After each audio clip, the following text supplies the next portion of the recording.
Hello everyone, एक बार फिर से स्वागत है आपका अपना यूट्यूब चैनल साइंस गुरु रवि में। गाइज, आप सभी को पता है, मैं एक्सीलरेटरी सिस्टम अर्थात उत्सर्जन तंत्र के प्रीवियस ईयर की क्वेश्चन कर रहे हैं रेलवे एग्जाम के लिए, जिसमें railway group D, NTPC, LP technician, RRB JEE, RPF में जितने भी क्वेश्चन एक्सीलरेटरी सिस्टम से पूछे गए हैं वो सभी क्वेश्चन मैं आपको करवा रहा हूँ। अब तक 6 क्लास कंप्लीट हो चुकी है इस एक्सीलरेटरी सिस्टम की, जिसमें हमने 35 क्वेश्चन किए हैं और आज है ये 7वीं क्लास और आज हम स्टार्ट करने वाले हैं क्वेश्चन नंबर 36 से। तो सबसे पहले चैप्टर का नाम लिख लीजिए। चैप्टर का नाम है एक्सीलरेटरी सिस्टम। एक्सीलरेटरी सिस्टम अर्थात उत्सर्जन तंत्र। और आज हम शुरुआत करेंगे भैया क्वेश्चन नंबर 36 से। चैनल पर नए तो चैनल को सब्सक्राइब कर लेना, बेल आइकन को प्रेस कर लेना ताकि आपके पास हमारे वीडियो का नोटिफिकेशन टाइम टू टाइम पहुंच सके। ये रहा आपके स्क्रीन के सामने क्वेश्चन नंबर 36। देखिए भैया, ये रहा आपके स्क्रीन पर क्वेश्चन नंबर 36। अच्छा क्वेश्चन है। क्वेश्चन नंबर 36 कहता है कि एक 20 सेंटीमीटर लंबी ट्यूब है जो मूत्राशय से मूत्र ले जाती है। वह है, आपके ऑप्शंस है। Option number 1 kidney, option number B है मूत्र मार्ग, ऑप्शन नंबर सी है लिंग, ऑप्शन नंबर डी है वर्षण। और ये क्वेश्चन आपसे आरआरबी ग्रुप डी में 16/10/2018 को पूछा गया है। गाइस, मैं आपको बता दूं, हम एक्सीलरेटरी सिस्टम उत्सर्जन तंत्र के प्रीवियस ईयर के क्वेश्चन कर रहे हैं, ये तो आप सभी को पता है। मैंने इस चैप्टर में जितने भी क्वेश्चन करवाए हैं, प्रत्येक क्वेश्चन के नीचे एग्जाम का नाम लिखा गया है, डेट लिखी गई है और सभी क्वेश्चनों को मैंने कॉन्सेप्ट के साथ में बहुत अच्छे से आसान भाषा में सिखाए हैं। और सिर्फ एक चैप्टर नहीं, इससे पहले मैं इस बैच में आपको 8 चैप्टर करवा चुका। बैच का नाम है जनशताब्दी एक्सप्रेस बैच, जो रेलवे ग्रुप डी में, एनटीपीसी में, एलपी टेक्नीशियन में, आरआरबी जेईई में, आरपीएफ में जितने भी क्वेश्चन पूछे गए हैं बायोलॉजी से, वो सभी क्वेश्चन में इस बैच में आपको करवा रहा हूँ। प्रत्येक क्वेश्चन के नीचे एग्जाम का नाम, डेट और कॉन्सेप्ट के साथ में समझाया है भैया प्रत्येक क्वेश्चन को। तो अगर इस बैच की पिछली क्लासें आपने नहीं देखी है तो भैया जाकर देख लेना। बायोलॉजी से एक भी क्वेश्चन नहीं छूटेगा, ये हमारी गारंटी है। बताइए इस क्वेश्चन का राइट आंसर क्या होगा? अगर आपको इस क्वेश्चन का राइट आंसर पता है तो आप कमेंट बॉक्स में बता सकते हो। बताओ भैया। अब देखो, ये कॉन्सेप्ट मैं आपको पहले सिखा चुका। अगर आप शुरू से हमारी वीडियो देखते तो आप इस क्वेश्चन का आंसर बहुत अच्छे से दे पाते। मैंने आपको यूरिनरी ट्रैक के बारे में बताया था, यूरिन के बाहर जाने का रास्ता बताया था। जैसे कि ये आपकी किडनी है, ये क्या है? किडनी। और मैं आपको बता दूं, एक किडनी 170 ग्राम की होती है प्रति किडनी, यानी कि प्रत्येक किडनी जो है वो 170 ग्राम की होती है। दोनों 340 ग्राम की होती है, इस बात का आपको ध्यान रखना है। इस किडनी की जो लंबाई होती है वो 10 से 12 सेंटीमीटर होती है, इस बात का आपको ध्यान रखना। इसकी जो मोटाई होती है वो 2 से 3 सेंटीमीटर होती है, इस बात का आपको ध्यान रखना। और इसकी जो चौड़ाई होती है, चौड़ाई तो नहीं, मोटाई और चौड़ाई आ गया है भैया, लेकिन इसका जो व्यास होता है, जो डायमीटर होता है, वो 2 से 4 सेंटीमीटर का होता है, इस बात का आपको ध्यान रखना है। तो कभी कभी ये आंकड़ा भी पूछ लिया जाता है, जैसे कि इसमें आपको 20 सेंटीमीटर लंबी ट्यूब के बारे में पूछा गया है। इतनी बात क्लियर है। इस किडनी में ब्लड का फिल्टर होता है। इस किडनी में क्या होता है? ब्लड का फिल्टर होता है। कौन करता है? नेफ्रॉन करता है, जो कि किडनी की क्या है? कोशिका है। और यूरिन का निर्माण होता है। जब ब्लड का फिल्टर होगा तो यूरिन का निर्माण होगा। ये बहुत सारे नेफ्रॉन है। एक किडनी में लगभग 10 लाख नेफ्रॉन होते हैं, यानी कि 1 मिलियन नेफ्रॉन होते हैं। दोनों किडनियों में 20 लाख यानी कि 2 मिलियन नेफ्रॉन होते हैं, इस बात का आपको पता होना जरूरी है। तो इन किडनियों में क्या होता है भैया? आपके यूरिन यानी कि मूत्र का निर्माण होता है। मूत्र का क्या होता है? निर्माण होता है। अब आपकी किडनियों में यूरिन का निर्माण हो गया। अब भैया एक ट्यूब होती है, एक ट्यूब होती है, और इस ट्यूब की जो लंबाई होती है वो 25 सेंटीमीटर होती है। ये मांस की बनी हुई होती है और इसे कहा जाता है यूरेटर डक्ट। इस ट्यूब को क्या कहा जाता है? यूरेटर डक्ट, मूत्रवाहिनी कहा जाता है, मूत्रवाहिका नली कहा जाता है भैया इसको। ये क्या करती है? ये यूरेटर डक्ट, ये मूत्रवाहिनी क्या करती है? आपके किडनी में जो यूरिन का निर्माण हुआ है, उस यूरिन को एक थैलीनुमा संरचना होती है जिसमें पहुंचाने का काम करती है। एक थैलीनुमा संरचना होती है, इसमें पहुंचाने का काम करती है, और इस थैलीनुमा संरचना को कहा जाता है urinary bladder. Urinary bladder, urinary bladder से हिंदी में कहा जाता है मूत्राशय। लड़कों की जो भराव क्षमता होती है वो 800 ml होती है इस मूत्राशय की। इसमें मूत्र आकर के स्टोर होता है, थोड़ी देर के लिए इकट्ठा होता है, कहने का मतलब। और लड़कियों की जो भराव क्षमता होती है उसकी 500 ml होती है, लेकिन जब 150 से 200 ml इकट्ठा हो जाता है इस मूत्राशय में, आपका यूरिन, आपका मूत्र, तो भैया हमें टॉयलेट जाना पड़ता है। ठीक है, तो थैलीनुमा संरचना है जिसमें कुछ समय के लिए मूत्र इकट्ठा होता है। 150 से 200 ml आने पर भैया आपको यूरिन को बाहर निकालना होता है। और इससे भैया एक डक्ट और जुड़ी हुई होती है, कहने का मतलब एक रास्ता और जुड़ा होता है जो यूरिन को शरीर से बाहर निकालता है, वो होता है यूरेथ्रा, वो होता है मूत्र मार्ग। और इस मूत्र मार्ग की जो लंबाई है वो लड़कों में तो भैया 20 सेंटीमीटर है। कितनी है लड़कों में? 20 सेंटीमीटर है। और लड़कियों की बात करें तो लड़कियों में भैया ये 4 सेंटीमीटर होती है। कितनी होती है? 4 सेंटीमीटर होती है। तो कभी कभी आपसे यहाँ से भी क्वेश्चन पूछ लिया जाता है। अब आपको अच्छे से समझ में आ गया होगा कि एक 20 सेंटीमीटर लंबी ट्यूब है जो मूत्राशय से मूत्र ले जाती है। भैया ये आपका मूत्राशय है, मैंने आपको बताया थैलीनुमा संरचना है, मूत्राशय यूरिनरी ब्लैडर है जिसमें लड़कों की भराव क्षमता 800 ml और लड़कियों की भराव क्षमता 500 ml है यूरिन को स्टोर करने की क्षमता। लेकिन 150 से 200 ml यूरिन इनमें इकट्ठा होने पर भैया क्या होता है, इनमें इकट्ठा होने पर भैया हम यूरिन को शरीर से बाहर निकाल देते हैं।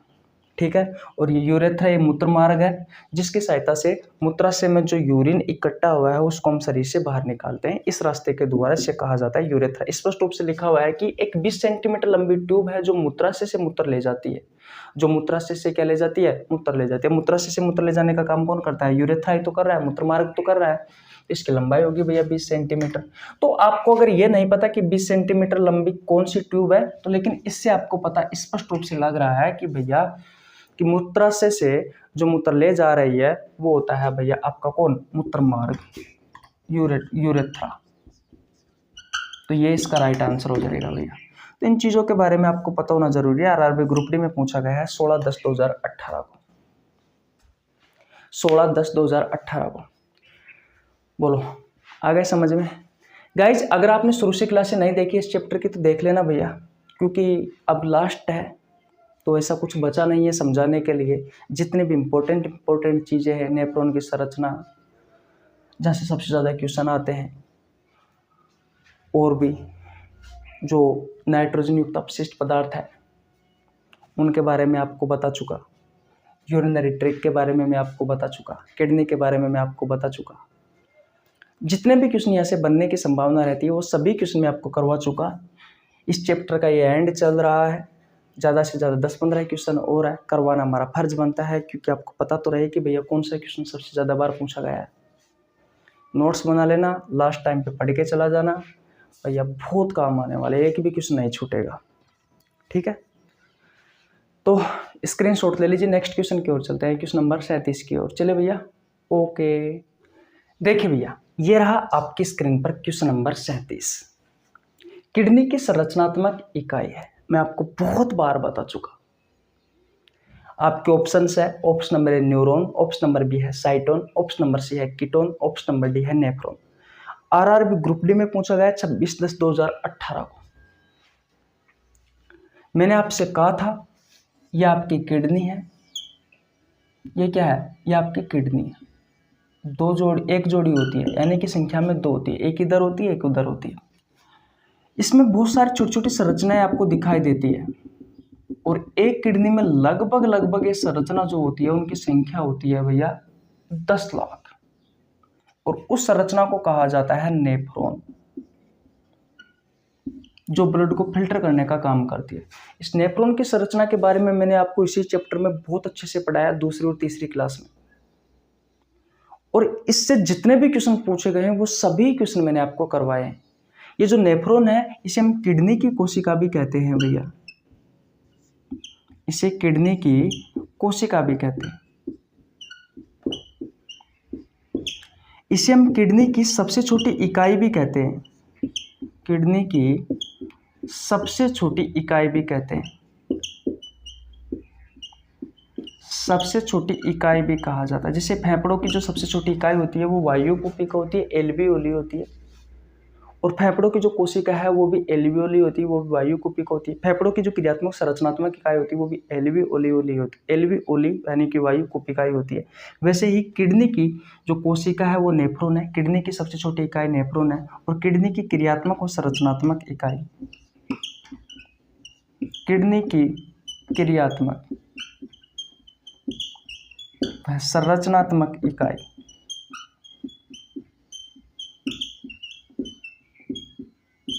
क्या है भाई? नेफ्रॉन है। किडनी का जो काम है वही कार्य आपके नेफ्रॉन करते हैं, इसलिए इसे क्रियात्मक कहा गया है, किडनी की क्रियात्मक इकाई कहा गया है। संरचनात्मक, किडनी का जो निर्माण हुआ है वो इन्हें छोटे छोटे नेफ्रॉन जैसी संरचनाओं ने मिलकर किया है, इसलिए इसे किडनी की संरचनात्मक इकाई भी कहा जाता है। तो आपसे क्रियात्मक और संरचनात्मक इकाई के बारे में पूछे तो बता देना नेफ्रॉन है। किडनी की जो कोशिका होती है, किडनी की जो सेल होती है वो भी नेफ्रॉन है। किडनी की जो सबसे छोटी इकाई होती है वो भी भैया नेफ्रॉन है। मैंने कहा कि एक किडनी में कितने होते हैं? ये लगभग 10 लाख नेफ्रॉन होते हैं भैया प्रति किडनी। दोनों किडनियों में 20 लाख, और 20 लाख को 2 मिलियन कहते हैं, ये तो आपको पता ही होगा। 1 मिलियन बराबर 10 लाख होता है। काम क्या है इनको? ब्लड को फिल्टर करना। जो कार्य किडनी का है वही काम इनका है, ब्लड फिल्ट्रेशन का। जब इसकी संरचना पढ़ाई थी तो मैंने आपको बताया था बोमेन्स कैप्सूल के बारे में, ग्लोमेरुलस फिल्टर के बारे में, पीसीटी के बारे में, डीसीटी के बारे में, loop of Henle, collecting duct, descending limb, ascending limb, इन सभी के बारे में हम नेफ्रॉन की संरचना में पढ़ते हैं। तो किडनी की संरचनात्मक इकाई क्या है? नेफ्रॉन है, न्यूरॉन नहीं है। याद रखना, न्यूरॉन नहीं है, न्यूरॉन नहीं है, न्यूरॉन नहीं है भैया, नेफ्रॉन है। ये न्यूरॉन के बारे में हम किस में पढ़ते हैं? हम तंत्रिका तंत्र वाले चैप्टर में पढ़ते हैं। जो ब्रेन की सबसे छोटी इकाई होती है वो होती है न्यूरॉन, तंत्रिका कोशिका भी कहा जाता है। क्लास 10th में बहुत बार पूछा जाता है तंत्रिका कोशिका का सचित्र वर्णन कीजिए, वो ये वाला न्यूरॉन है। साइटोन भी उसी का ही पार्ट है, ठीक है। वो तंत्रिका तंत्र वाले चैप्टर में पढ़ाएंगे इनके बारे में। तो इसका राइट आंसर आपको मिल गया नेफ्रॉन। किडनी की क्रियात्मक इकाई क्या है? नेफ्रॉन है। किडनी की संरचनात्मक इकाई क्या है? नेफ्रॉन है। किडनी की कोशिका क्या है? नेफ्रॉन है। किडनी की सबसे छोटी इकाई क्या है? नेफ्रॉन है। किडनी का काम क्या है? नेफ्रॉन का काम क्या है? तो ब्लड फिल्ट्रेशन करना। किडनी का काम भी यही है, ब्लड फिल्ट्रेशन करना। जो किडनी का काम है वही नेफ्रॉन का काम है। इसके मैंने आपको भाग बता दिए नेफ्रॉन के, क्या क्या है? Glomerulus filter, Bowman's capsule, PCT, DCT. PCT की full form proximal convoluted tubule होती है, डीसीटी की distal convoluted tubule, descending limb, ascending limb, loop of Henle, Henle का लूप, कलेक्टिंग डक्ट, ये सारी चीज़ों के बारे में हमने बहुत अच्छे से पढ़ लिया है। अगर आप रेगुलर हमारी क्लास ले रहे हैं तो आपको सारी चीज़ें याद होगी भैया। बोलो, किसी को कोई प्रॉब्लम? तो इसका राइट आंसर क्या होगा? ऑप्शन नंबर डी, नेफ्रॉन होगा भैया। तो स्क्रीनशॉट ले लीजिए। नेक्स्ट क्वेश्चन की ओर चलते हैं, क्वेश्चन नंबर 38 की ओर चले। ओके, देखिए भैया, ये रहा आपकी स्क्रीन के सामने question number 38, question number 38। Question को पढ़िए और मैं आपको बता दूं प्रत्येक चैप्टर से इस प्रकार के क्वेश्चन पूछे जाते हैं भैया। क्वेश्चन नंबर 38 कहता है कि निम्नलिखित में से कौन सा अंग मनुष्य के उत्सर्जन तंत्र का अंश नहीं है? आपके ऑप्शंस है, ऑप्शन नंबर 1 गुर्दे, ऑप्शन नंबर बी है मूत्रवाहिनी, ऑप्शन नंबर सी है गर्भाशय, ऑप्शन नंबर डी है मूत्र मार्ग। ये क्वेश्चन आपसे आरआरबी एनटीपीसी में 26/4/2016 को पूछा गया है। बताइए क्या राइट आंसर होगा इसका? इसका राइट आंसर होगा भैया ऑप्शन नंबर सी, गर्भाशय, क्योंकि गर्भाशय के बारे में हम प्रजनन तंत्र में पढ़ते हैं भैया। उत्सर्जन तंत्र के जितने भी अंग हैं, जिन जिन शब्दों के बारे में हम उत्सर्जन तंत्र में पढ़ते हैं, जिन जिन अंगों के बारे में हम उत्सर्जन तंत्र में पढ़ते हैं, मैं आपको एक साथ लिखवा देता हूँ। वैसे पहले मैंने लिखवा रखा है लेकिन फिर भी लिखवा देता हूँ। देखो, सबसे पहले किडनी, और जो किडनी की सबसे छोटी इकाई होती है वो होती है नेफ्रॉन। इसे किडनी की सेल भी कहा जाता है, किडनी की सबसे छोटी इकाई भी कहा जाता है, किडनी की संरचनात्मक इकाई भी, किडनी की क्रियात्मक और संरचनात्मक इकाई भी कहा जाता है। नेफ्रॉन की संरचना में हम बहुत सारी चीज़ों के बारे में पढ़ते हैं, तो मैं उनके बारे में भी बता देता हूँ। जैसे कि बोमेन्स कैप्सूल, ये आ सकता है ग्लोमेरुलस फिल्टर, ये आ सकता है, पीसीटी आ सकता है, डीसीटी आ सकता है। पीसीटी की full form proximal convoluted tubule होती है, और डीसीटी मैंने क्या लिख दिया, डीसीटी की फुल फॉर्म होती है डिस्टल कन्वोल्यूटेड ट्यूब्यूल, ठीक है। लूप ऑफ हेनले, ठीक है। इसके अलावा कलेक्टिंग डक्ट, ठीक है। डिसेंडिंग लिम्ब, असेंडिंग लिम्ब कोई जरूरी नहीं है, ठीक है। तो ये तो आपको देखने को मिलेगी। इसके अलावा भी आपको देखने को मिलेगी यूरेटर डक्ट, इसके अलावा यूरिनरी ब्लैडर,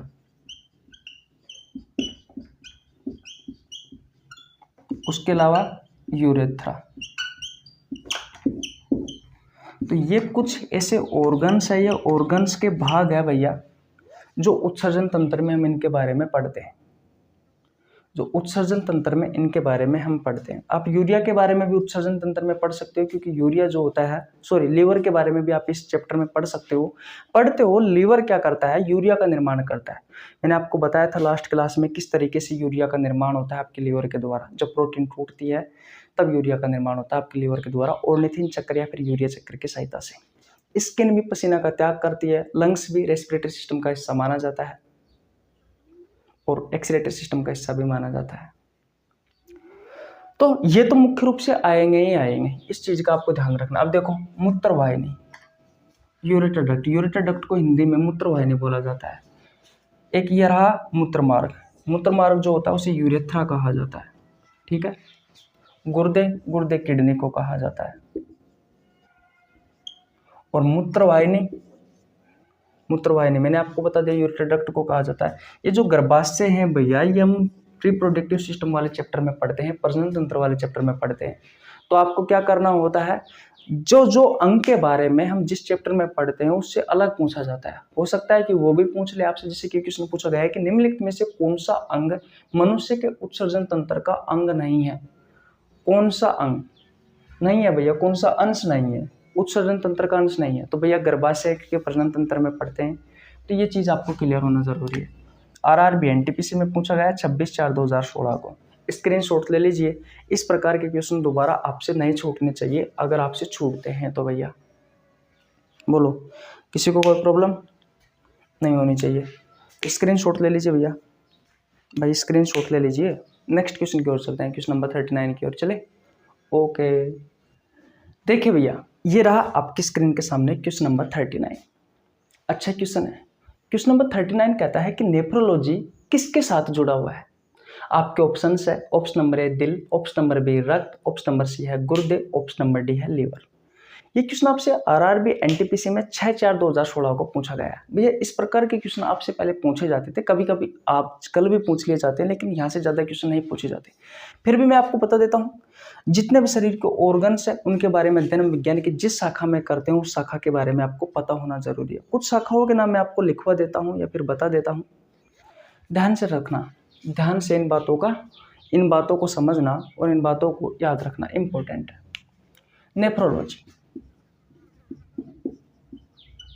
नेफ्रोलॉजी विज्ञान की वह शाखा है जिसमें आप भैया किडनी के बारे में अध्ययन करते हो, जिसमें आप किडनी के बारे में अध्ययन करते हो। किसके बारे में अध्ययन करते हो भैया, जिसमें किडनी के बारे में अध्ययन करते हो। बोलो, किसी को कोई प्रॉब्लम बिल्कुल नहीं होनी चाहिए। तो नेफ्रोलॉजी विज्ञान की वह शाखा है जिसमें आप किडनी के बारे में अध्ययन करते हो। इस क्वेश्चन का यही राइट आंसर हो गया। नेफ्रोलॉजी किसके साथ जुड़ा हुआ है, तो आपके गुर्दे के साथ जुड़ा हुआ है। गुर्दों को ही वृक्क कहा जाता है, गुर्दों को ही किडनी कहा जाता है। तो किडनी का अध्ययन विज्ञान की जिस शाखा में किया जाता है, किडनी के बारे में हम विज्ञान की जिस शाखा में पढ़ते हैं उस शाखा को क्या कहा जाता है, उस शाखा को नेफ्रोलॉजी कहा जाता है। एक होता है हिमेटोलॉजी। हिमेटोलॉजी विज्ञान की वह शाखा है जिसमें आप भैया ब्लड के बारे में पढ़ते हो। मक्खी खांसी आ गई यार, आज गर्मी बहुत तेज है। ब्लड के बारे में अध्ययन विज्ञान की जिस शाखा में किया जाता है उस शाखा को क्या कहा जाता है, उस शाखा को हिमेटोलॉजी कहा जाता है। उस शाखा को क्या कहा जाता है, हिमेटोलॉजी। लेकिन एक हिपेटोलॉजी है भैया। हिपेटोलॉजी विज्ञान की वह शाखा है जिसमें आप लीवर के बारे में अध्ययन करते हो भैया, जिसमें आप लीवर के बारे में अध्ययन करते हो। एक है न्यूरोलॉजी। न्यूरोलॉजी विज्ञान की वह शाखा है, न्यूरोलॉजी विज्ञान की वह शाखा है जिसमें आप ब्रेन के बारे में पढ़ते हो भैया, जिसमें आप ब्रेन के बारे में पढ़ते हो। एक है भैया कार्डियोलॉजी, कार्डियोलॉजी विज्ञान की वह शाखा है जिसमें आप हार्ट के बारे में पढ़ते हो, हृदय के बारे में पढ़ते हो। एक है भैया पल्मोनोलॉजी, पल्मोनोलॉजी, पल्मोनोलॉजी विज्ञान की वह शाखा है जिसमें आप लंग्स के बारे में पढ़ते हो भैया, जिसमें आप लंग्स के बारे में पढ़ते हो। तो ये सारी चीजें इंपॉर्टेंट है, आपको पता होना जरूरी है, इन सब के बारे में आपको पता होना जरूरी। दांतों के बारे में विज्ञान की जिस शाखा में अध्ययन किया जाता है, दांतों के बारे में विज्ञान की जिस शाखा में पढ़ते हैं उसे डेंटोलॉजी कहा जाता है। उसे क्या कहा जाता है? उसे डेंटोलॉजी कहा जाता है। अब आपको बताना है, जैसे कि मैं आपसे कुछ क्वेश्चन पूछता हूँ कि त्वचा के बारे में हम अध्ययन विज्ञान की जिस शाखा में करते हैं उस शाखा को क्या कहा जाता है, ये आपको बताना है। इसके अलावा और आप क्या बता सकते हो, और आप बता सकते हो कि हड्डियों के बारे में अध्ययन विज्ञान की जिस शाखा में करते हो उस शाखा को क्या कहा जाता है। पढ़ाए हुए हैं, मैंने आपको सब पढ़ा रखे हैं। अगर आपकी हड्डियों में कोई रोग है तो उसका अध्ययन विज्ञान की जिस शाखा में करते हैं तो उस शाखा को क्या कहा जाता है, ये आपको बताना है, इंपॉर्टेंट है भैया। और उत्तकों का अध्ययन विज्ञान की जिस शाखा में किया जाता है उस शाखा को क्या कहा जाता है। मांसपेशियों का अध्ययन विज्ञान की जिस शाखा में करते हो उस शाखा को क्या कहा जाता है। ये सब बता सकते हो आप, मैंने आपको पहले भी बता रखा है। ये इंपॉर्टेंट थी जो मैंने आपको लिखवा दी। नेफ्रोलॉजिस्ट, नेफ्रोलॉजिस्ट आपके किडनी के डॉक्टर को कहा जाता है। नेफ्रोलॉजी विज्ञान की वह शाखा है जिसमें आप किडनी के बारे में अध्ययन करते हो। हीमेटोलॉजी विज्ञान की वह शाखा है जिसमें आप ब्लड के बारे में अध्ययन करते हो। हिपेटोलॉजी विज्ञान की वह शाखा है जिसमें लिवर के बारे में आप अध्ययन करते हो। न्यूरोलॉजी विज्ञान की वह शाखा है जिसमें आप ब्रेन के बारे में पढ़ते हो या ब्रेन के बारे में अध्ययन करते हो। कार्डियोलॉजी विज्ञान की वह शाखा है जिसमें आप हृदय के बारे में पढ़ते हो। और पल्मोनोलॉजी विज्ञान की वह शाखा है जिसमें आप लंग्स के बारे में पढ़ते हो। ये क्वेश्चन आपसे आरआरबी एनटीपीसी में पूछा गया है 6/4/2016 को। स्क्रीनशॉट ले लीजिए। नेक्स्ट क्वेश्चन की ओर चलते हैं, क्वेश्चन नंबर 40 की ओर। चलिए भैया, ओके। देखिए भैया, ये रहा आपकी स्क्रीन के सामने क्वेश्चन नंबर 40। क्वेश्चन नंबर 40 कहता है कि कौन से रोग के उपचार के लिए डायलिसिस किया जाता है। आपके ऑप्शंस है, option number 1 cancer, option number B है गठिया रोग, ऑप्शन नंबर सी है मधुमेह रोग, ऑप्शन नंबर डी है गुर्दे की खराबी। और ये क्वेश्चन आपसे आरआरबी एनटीपीसी में 31/3/2016 को पूछा गया। आप ऑप्शन के हिसाब से भी इस क्वेश्चन का राइट आंसर दे सकते हो अगर आपको नहीं पता है कि भाई डायलिसिस किस रोग के लिए किया जाता है। देखो कैसे आंसर दे सकते हो, मैं आपको सिंपल तरीके से बात बताता हूँ। कैंसर के बारे में आप सब जानते हो, नहीं जानते हो तो जान लीजिए। जब कोशिका का अनियंत्रित कोशिका विभाजन होता है, जब अनियंत्रित कोशिका विभाजन होता है तब आपको कैंसर होता है। जब अनियंत्रित कोशिका विभाजन होता है तब जाकर के कैंसर होता है। ये पल्ले में गांठ दे लो, मैं लिख भी देता हूं। अनियंत्रित कोशिका विभाजन के कारण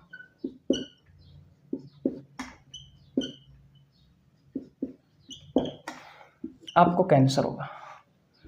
जब यूरिक एसिड जमा हो जाता है तब आपको गठिया रोग होता है। यूरिक एसिड एक प्रकार का अपशिष्ट पदार्थ है जिसके बारे में इसी एक्सीडेटरी सिस्टम उत्सर्जन तंत्र वाले चैप्टर में पढ़ते हैं। मैंने आपको बताया था कि कुछ अपशिष्ट पदार्थ जैसे कि क्रिएटिनिन है, अमोनिया है, यूरिया है, यूरिक एसिड है, ये सब अपशिष्ट पदार्थ अगर ये हमारे शरीर से बाहर नहीं गए तो हमारे शरीर में बीमारी फैला देंगे। यूरिया जो होता है वो आपकी किडनी फेल कर सकता है, किडनी को डैमेज कर सकता है। क्रिएटिनिन हड्डी में मांसपेशियों में जाकर के जमा हो जाता है, वो भी आपको नुकसान पहुंचा सकता है। कहने का मतलब ये है मेरा कि जितने भी अपशिष्ट पदार्थ अगर ये हमारे शरीर से बाहर नहीं गए तो हमारे शरीर में बीमारी पैदा कर देंगे, हमारे शरीर के ऑर्गन को डैमेज कर देंगे, इंसान की मृत्यु तक हो सकती है। इसलिए इन अपशिष्ट पदार्थों को शरीर से बाहर निकालना अति आवश्यक है। और इन अपशिष्ट पदार्थों को शरीर से बाहर निकालने का कौन काम करता है? आपकी किडनी। कैसे? किडनी ब्लड को फिल्टर करती है क्योंकि ये सभी ब्लड में उपस्थित होते हैं, ब्लड में छान करके अलग कर देती है।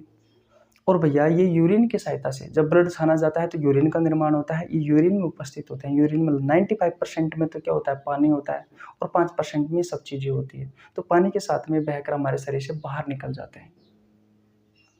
तो जब ये यूरिक एसिड हमारे शरीर से बाहर नहीं जाता, हमारे घुटनों में जाकर के जमा हो जाता है, तो उस जैसे रोगी को घुटने में जाकर के जमा हो जाएगा अगर ये यूरिक एसिड, तो रोगी को उठने बैठने में प्रॉब्लम आएगी। उस रोग को कहा जाता है गठिया रोग। तो ये आपको पता होना जरूरी है। मधुमेह रोग आप सभी को पता है, ये हार्मोन की कमी से होने वाली बीमारी है। इंसुलिन हार्मोन की कमी होने पर ही आपको ये मधुमेह रोग देखने को मिलता है। मैंने आपको बहुत अच्छे से पढ़ा रखा है एक्सीक्रीटरी सिस्टम वाले एंडोक्राइन सिस्टम वाले चैप्टर में, वहाँ जाकर के आप देख लेना भैया। तो ये भी नहीं है, ये भी नहीं है, ये भी नहीं है। गुर्दे की जब खराबी होती है, जब आपकी किडनी खराब हो जाती है, जब आपके गुर्दे खराब हो जाते हैं, तो भैया ब्लड को फिल्टर करने की तो आवश्यकता होती है हमें। अब गुर्दे आपको खराब हो गए तो ब्लड को फिर भी फिल्टर करना है, तो एक डायलाइजर नाम की एक मशीन आती है भैया, डायलाइजर। तो इस डायलाइजर की सहायता से इस ब्लड को फिल्टर किया जाता है, और ब्लड को फिल्टर करने की जो प्रोसेस होती है कृत्रिम रूप से, वो कहलाती है डायलिसिस। तो डायलिसिस कब किया जाता है? जब आपके गुर्दे की खराबी होती है तब। ये क्वेश्चन आपसे आरआरबी एनटीपीसी में पूछा गया 31/3/2016 को। इनके बारे में मैं आपको पहले भी चर्चा कर चुका, पहले भी मैं आपको बता चुका, इन सभी के बारे में मैं आपको पहले भी पढ़ा चुका। अगर आपने उत्सर्जन तंत्र वाले चैप्टर की थ्योरी नहीं पढ़ी है भैया, तो आपको नीचे लिंक डिस्क्रिप्शन में मिल जाएगा, आप देख लेना, आप जाकर देख लेना। इस चैप्टर से सबसे ज़्यादा जो क्वेश्चन आते हैं वो नेफ्रॉन की संरचना से आते हैं। तो मैंने आपको नेफ्रॉन की संरचना भी बहुत अच्छे से पढ़ा रखी है, तो उसका भी आपको नीचे लिंक डिस्क्रिप्शन में मिल जाएगा, आप जाकर चेकआउट कर लेना। ठीक है भाई, किसी को कोई प्रॉब्लम बिल्कुल नहीं होनी चाहिए। और इससे पहले कि अगर आपने क्लासें नहीं देखी है, 5-6 क्लास हो चुकी है, इससे पहले की क्लासें नहीं देखी है तो जाकर के देख लेना, बहुत ज़्यादा इम्पोर्टेंट है भैया। अगर आप शुरू से क्लास देखते हो तो ये मान लीजिए कि भैया मज़ा आ जाएगा। ठीक है भाई, चलिए नेक्स्ट क्वेश्चन की ओर, क्वेश्चन नंबर 41 की ओर, 41 की ओर। ठीक है भाई, स्क्रीनशॉट ले लीजिए। देखिए भैया, अभी मैंने जस्ट क्वेश्चन नंबर 40 आपको इससे संबंधित ही करवाया है। तो डायलिसिस के बारे में बहुत ज़्यादा बार पूछा गया आपके एग्जाम में, चाहे रेलवे ग्रुप डी हो, एनटीपीसी हो, एलपी टेक्नीशियन हो, बहुत बार क्वेश्चन आए, चाहे आरआरबी जेईई हो। तो आपको याद रखना है डायलिसिस क्या है। तो डायलिसिस एक प्रक्रिया है जिसमें ब्लड को कृत्रिम रूप से छाना जाता है। कब छाना जाता है? जब आपकी किडनी खराब हो जाती है, जब आपके गुर्दे खराब हो जाते हैं, उस टाइम पर जिस मशीन के द्वारा छाना जाता है उस मशीन को डायलाइजर कहा जाता है। और ये क्वेश्चन आपसे आरआरबी ग्रुप डी में 24/10/2018 को पूछा गया है। ठीक है भाई, ओके, स्क्रीनशॉट ले लीजिए। सेम इससे संबंधित ही एक क्वेश्चन और उसको मैं करा देता हूँ, क्वेश्चन नंबर 42 को ले लिया आपने स्क्रीनशॉट। ओके, देखिए भैया, ये आज का हमारा अंतिम क्वेश्चन है, क्वेश्चन नंबर 42। कल ये चैप्टर समाप्त हो जाएगा, 4-5 क्वेश्चन और बचे हुए हैं, छोटी सी क्लास होगी और आपका ये चैप्टर समाप्त। आज भी करा देता भैया, लेकिन गर्मी बहुत ज़्यादा है यार। क्वेश्चन नंबर 42 कहता है 42 कि डायलिसिस को उपयोग तब किया जाता है जब किसी रोगी को ... संबंधित गंभीर समस्या होती है। डायलिसिस कब किया जाता है? किससे संबंधित? जब गंभीर बीमारी होती है, गुर्दे से संबंधित जब गंभीर समस्या होती है, किडनी से संबंधित, तब डायलिसिस किया जाता है। लगातार पिछले दो क्वेश्चन से मैं आपको समझाता हुआ आ रहा हूँ। जब आपकी किडनी खराब हो जाती है तो ब्लड को कृत्रिम रूप से फिल्टर किया जाता है, जिस प्रोसेस को डायलिसिस कहा जाता है। जिस मशीन के द्वारा किया जाता है उस मशीन को डायलाइजर कहा जाता है। राइट आंसर क्या होगा? Option number 1 kidney. RRB JEE में पूछा गया है 2/6/2019 को। आशा करता हूँ सारी कहानी समझ में आ गई होगी। अगर आपको वीडियो अच्छा लगा हो तो वीडियो को लाइक कर दीजिए। चैनल पर नहीं तो चैनल को जरूर सब्सक्राइब कर लेना, बेल आइकन को प्रेस करना ताकि आपके पास हमारी वीडियो का नोटिफिकेशन टाइम टू टाइम पहुँच सके। कल ये चैप्टर समाप्त हो जाएगा, उसके बाद में रेस्पिरेटरी सिस्टम के प्रीवियस के क्वेश्चन करेंगे जो आपसे रेलवे ग्रुप डी में, एनटीपीसी में, एलपी टेक्नीशियन में, आरआरबी जेईई में पूछे गए हैं वो सभी क्वेश्चन। यह नहीं है कि आप रेलवे की तैयारी कर रहे हैं तो इन वीडियो को देखें, आप किसी भी प्रतियोगी परीक्षाओं की तैयारी कर रहे हैं, अगर आपके सिलेबस में बायोलॉजी है तो आप बेझिझक होकर इन वीडियो को देख सकते हो। ठीक है भाई, ओके, तो मिलते हैं फिर कल, तब तक के लिए बाय बाय।